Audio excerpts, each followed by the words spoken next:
අපි අද සාකච්ඡා කර බලමු ස්ටෑන්ඩඩ් ෆෝම් ඔෆ් කොන්ට්‍රැක්ට් සම්බන්ධව. අපිට කන්ස්ට්‍රක්ෂන් ඉන්ඩස්ට්‍රි එකේදී හමු වන ස්ටෑන්ඩඩ් ෆෝම් ඔෆ් කොන්ට්‍රැක්ට් සම්බන්ධව සලකා බැලීමේදී අපිට උදාහරණ වශයෙන් ගන්න පුළුවන් FIDIC, JCT, NEC, ICC, SPD වැනි උදාහරණ. එතනිනුත් FIDIC, JCT, ICC, NEC වැනි ස්ටෑන්ඩඩ් ෆෝම් ඔෆ් කොන්ට්‍රැක්ට් ලංකාවෙන් පිටතදී තමයි බහුල වශයෙන් භාවිතාවට ගැනෙන්නේ. ඒ අතරින් සිඩා ආයතනය මගින් නිකුත් කරන ස්ටෑන්ඩඩ් බිඩින් ඩොකියුමන්ට්ස් ලංකාව තුළ තමයි බහුතර වශයෙන් භාවිතාවට ගැනෙන්නේ.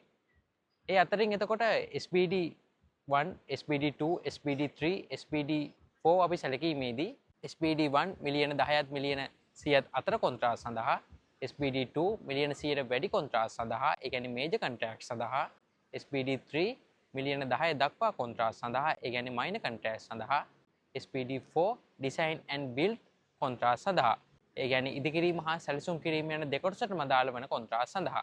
එලෙස ගත් කල මම ඉහත කී පරිදි ෆයිනෑන්ෂල් ලිමිට් එක මත තමයි SPD1, SPD2, SPD3 කියන ස්ටෑන්ඩඩ් ෆෝම් ඔෆ් කොන්ට්‍රැක්ට්ස් වර්ග ටික තිබෙන්නේ. SPD4 ඩිසයින් ඇන්ඩ් බිල්ඩ් කියන ප්‍රොකියුමන්ට් මෙතඩ් එක මත තමයි පදනම් වෙලා තියෙන්නේ. අපි එහෙනම් ඊළඟ වීඩියෝ මාලාවන් වලදී ඔයගොල්ලොත් එක්ක සාකච්ඡා කිරීමට බලාපොරොත්තු වෙනවා FIDIC, JCT, NEC, ICC වැනි ස්ටෑන්ඩඩ් ෆෝම් ඔෆ් කොන්ට්‍රැක්ට් සම්බන්ධ විස්තරත්, සිඩා ආයතනය මගින් නිකුත් කරන ස්ටෑන්ඩඩ් බිඩින් ඩොකියුමන්ට්ස් වල, ඒ කියන්නේ අපිට බහුල වශයෙන් භාවිතා වන SPD1, SPD2, SPD3, SPD4 වල ක්ලෝස් එකකින් ක්ලෝස් එකට අපි සයිට් එකකට ගියාට පස්සේ අපිට ප්‍රැක්ටිකලි කොහොමද මේ ප්‍රොසෙස් යූස් වෙන්නේ කියන එක අපි ඊළඟ වීඩියෝ මාලාවල් වලදී ඔයගොල්ලොත් එක්ක කතා කිරීමට බලාපොරොත්තු වෙනවා.